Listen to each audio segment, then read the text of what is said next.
October is here, the nights are drawing in, which means that we won't get like the sun reflecting off our TVs all the time. That's really annoying. And also it means that there's a lot of games coming out. And no prizes for guessing which game we're kicking off with is Jane. Should we mime it? I am. Should we mime it? Already there. Way ahead of you. Yes, long anticipated sequel to Red Dead Redemption rides into town this month, hops off its horse and swaggers into the saloon, at which point the piano in the corner stops and everyone stares. And well, they might, because Red Dead 2 promises to be a staggeringly gorgeous and immersive open-world cowboy adventure. It's a prequel to the first game, set in 1899, and follows outlaw Arthur Morgan of the Dutch Van der Linde gang. It looks absolutely gorgeous from the bits that we've seen. And the thing is, we're not going to be playing John Marston. So do you think we're going to like Arthur Morgan as much? No. No? Oh, straight down. No, he'd have a job. Of all the things we've learned about Red Dead Redemption 2, I feel like I know the least so far about Arthur Morgan. Yeah. I feel like he's a real unknown quantity. Rockstar, if anything, are known for kind of anti-heroes, much more than heroes. John Marston is a man apart in that he is so likeable and so sympathetic. They're much better known for love to hate them sort of renegade characters. Yeah, so I think in that early trailer about Red Dead Redemption 2, Arthur Morgan was a little bit of a baddie, a little bit villainous. Yeah. But then we don't know what his arc is. That may be him at the beginning, and by the end of it, he's, I don't know, maybe he's the one that helps John Marston get the heck out of there.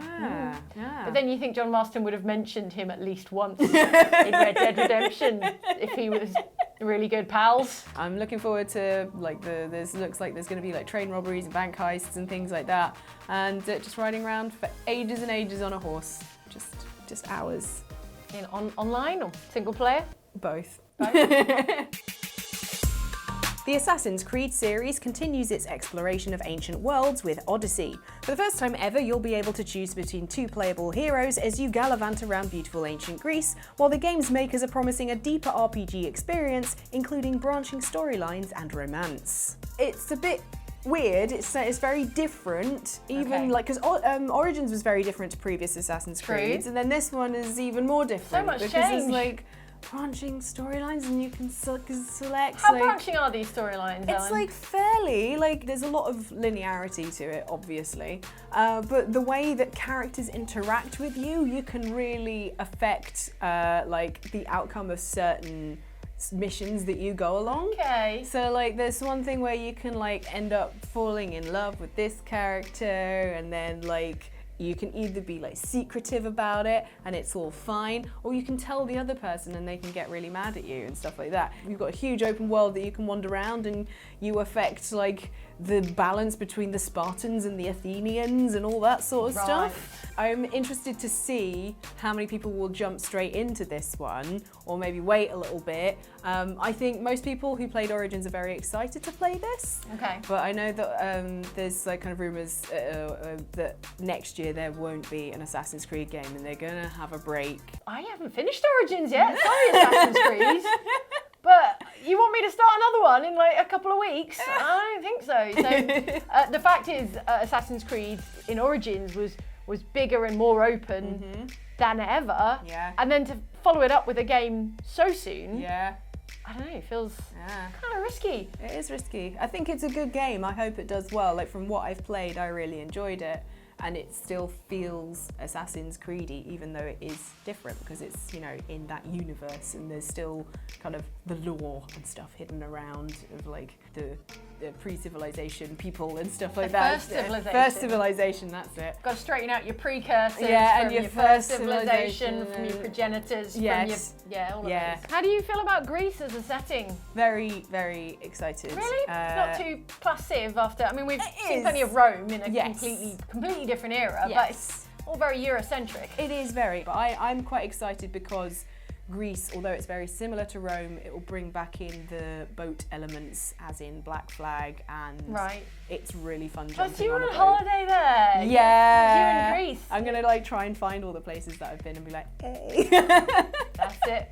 It's Ellen's Holiday Simulator 2018.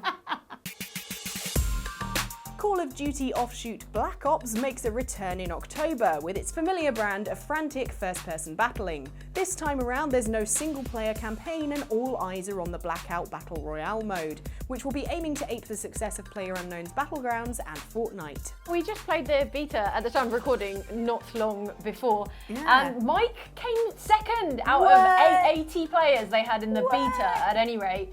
He came second on his first try, but in that classic case of beginner's luck, he came 80th on his next try. There we go. Yeah, apparently it's really fun, and yeah, it's a little less fiddly. Obviously, there's no building like in Fortnite. Andy's not particularly a fan of the building element. No. He just likes to shoot stuff. Yeah. Although Black Ops 4 has no story mode, the Blackout Battle Royale actually counts on you having that familiarity and affection for story elements from earlier Black Ops games. So that's an interesting tension. I don't know. It's tricky. I can absolutely see why they wouldn't spend all the resources on a single player mode when loads of people don't play and much less finish the story modes in Call of Duty games. It is fascinating. They're like these gigantic, expensive like marketing materials so that you can put something a bit cinematic in the trailer. Yeah. But then in the end, everyone ends up playing the multiplayer stuff. And clearly, if it were up to me and I was like, we can have a single player campaign or we can have a battle royale mode. Probably a battle royale mode. Like we can afford one celebrity voice actor or we can make a battle royale mode. I can see how that would be a sensible option. Fans of fair play look away now because Mario Party is making its way to the Switch console. For those unfamiliar, this long-running series pits you and your pals against each other in a board game setting, punctuated with frequent button-mashing minigames and acts of hilariously unfair random chance. I actually played a tiny bit of this at Gamescom. What? And like, what did you play? What was the minigame? A minigame where like you're all on like tricycles and you have to you hold the Joy-Con and then you do like, that. pedal with your arms. And you pedal with your hands, and then like there's like a maze bit where you have to run through. Did you win? I won, yeah. I was really good. As soon as it comes out, there's going to be a lot of it on this channel, I think. We had a good run, but all friendships end. Yeah. Mid-October 2018. Who's the most competitive? Oh, Andy, I think. Do you reckon Andy's going to be the one kicking off and John's nodding, punting the Nintendo Switch into the River Thames? I didn't want to play anyway. No, it's gonna be fine. We're good. We're all going to be good. We're all going to be good sports. Andy's not here today, so he can't defend himself. Yeah. And then I'm also looking forward to Luke doing at least one. What? For people who are sad that Waluigi doesn't seem to be in Smash at the minute, you know, you never know, it might get announced, but he is in Mario Party. You Waluigi fans. There you go. Racing fans look out, Forza Horizon drifts into view at the start of October. Being a Horizon game, this is an open world racer, this time set in a slightly exaggerated version of Britain where you'll be hooning from challenge to challenge. I played a tiny bit of this at Gamescom as well, and it's fun. It's more Forza Horizon. It's my favourite thing is they've got the rewind feature, so when I inevitably mess up, I can just be like... It looks extremely pretty, and it is really cool actually to be driving around somewhere so familiar. It's weird that thing in games where you want to visit places that you already know very well and can visit in reality anytime you like. I imagine it's something like when you play Train Simulator, you know, and when you play Train Simulator, all the time. and you go to Ealing Broadway Station, and you're like, I've been here. This looks just like Ealing Broadway Station. So in the E3 trailer, when I first saw one of them drive through a dry stone wall, I was like, oh, that's amazing, but also that's very historical and they've ruined that. That's probably been sitting there for hundreds of years. Someone found the perfect rock and the perfect other rock and built this. No mortar. No mortar. No mortar. It's a lost art. My one problem with it is that it shows them like driving on the snow and it's all great. And I'm like, if it was really that snowy, everything would just shut down. It's for people, you know, if you like cars and you love cars and you want them all to be perfect and look like the cars in real life, you can do that. But also you can just drive around Britain and break walls. It's got those cars you love, the brands you know, crave, without the full-on hyper-realistic simulation of driving them. Yes. So it's a little bit of the arcadey stuff and a little bit of the ultra-realism smushed together. Yeah, so Mike's happy, I'm happy, we're all happy. Everyone's happy. Yeah. Soulcalibur is back for another round of OTT medieval-themed combat. Expect returning fighters alongside new fighters and a fresh combat system called Reversal Edge, which is rock, paper, scissors-esque. So, as a special guest character in Soulcalibur is Geralt from the Witch series. He's got his beard and everything. You can see Luke and Andy doing a mirror match to Geralt on Outside Xbox. It's very exciting. If you like witches, we've got two. Apparently the new Reversal Edge though is quite cinematic and like looks quite impressive. So, you know, I love it when games can like fit in that thing where it's like something very simple, nice piece of mechanics in there, but it makes it look like fabulous and elaborate. It's basically a game of rock, paper, scissors, but like yeah. Lighting effects and explosions. Yeah, good. Yeah. Someone's clothes falls off. Yeah, it's like the clothes fall off. It's like strip poker but with swords. And also apparently still has the overall commentary. Yeah. Of which here is a clip. The cacophony of battle cuts through the deathly silence in an invitation to madness. Go big or go home. That's what I always say. Come on, let's do this. Tale of Swords and Souls. So dramatic. It's not like Street Fighter. Fighting around. Let's just have a punch. Pretty dramatic too, but yeah. But this is a Tale of Swords and Souls though, and for the ages. Not for all ages though.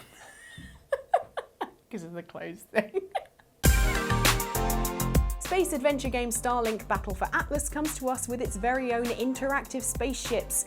Yes, with special ships that mount onto your controller, you can switch characters, ships, wings, and weapons on the fly, pun intended, with others that you own. Space is a bit like Skylanders, but a bit more interactive, and you can like change the wings on things. Is the world ready for another Toys to Life game, Ellen? I don't know. Well, the thing is, what am I going to do with all the Skylanders I've got at home? I've got barely room to store them as it is. Well, the thing is, not to mention my Disney Infinities. Well, the thing is with the Skylanders and your Disney Infinities and all that sort of stuff, there were a lot of those. But at the moment, with Starlink, there only seems to be ones for like main characters who are written into the game. And like, so it seems a bit more sensible. So I'm like, maybe this won't be ridiculous. 1,000 Starlinks. No, please go on. You played it recently, didn't you, at Gamescom? Yeah, and Mike tried to put all the wings. We took all the wings from all the different ships. Tried to make a spaceship and tried to put them all all on them, and it was too heavy. It couldn't fly. The sad tale of Mike's spaceship design. So yeah, I'll be interested to see whether the parents shell out for this, because it is very much a game aimed at kids. But we enjoyed it, Mike and I playing it. Is it open world? Like No Man's Sky? Yes, it's very open. Is it procedural like No Man's Sky? No, it's designed. So there's like 7 planets that it's a bit like Mass Effect Andromeda in a way, in that there's a select number of planets and they each have their own storylines. But you kind of like go to each planet. And each planet is like an open world map. Them up, and you find a person on the planet and they give you things to do on the planet and and there's an overarching story. I personally think if you are going to shell out and buy this game, get it on Switch. Because you get the Star Fox crew. You can play as Fox McCloud. I am genuinely fascinated to find out if kids take the Starlink universe, the fiction to heart. Because, you know, when kids really go for something like that, they really go for something like that, and they'll be like, buy me everything, I need every character, I need every spaceship. But when they bounce off something, they bounce off it so hard quickly, and it will have disappeared by Christmas. So it's going to go one way or the other. I'm super intrigued to see how it's taken. So those are just some of the games out this October, but there are so many games out this month that we thought we would give a few honourable mentions, and here they are.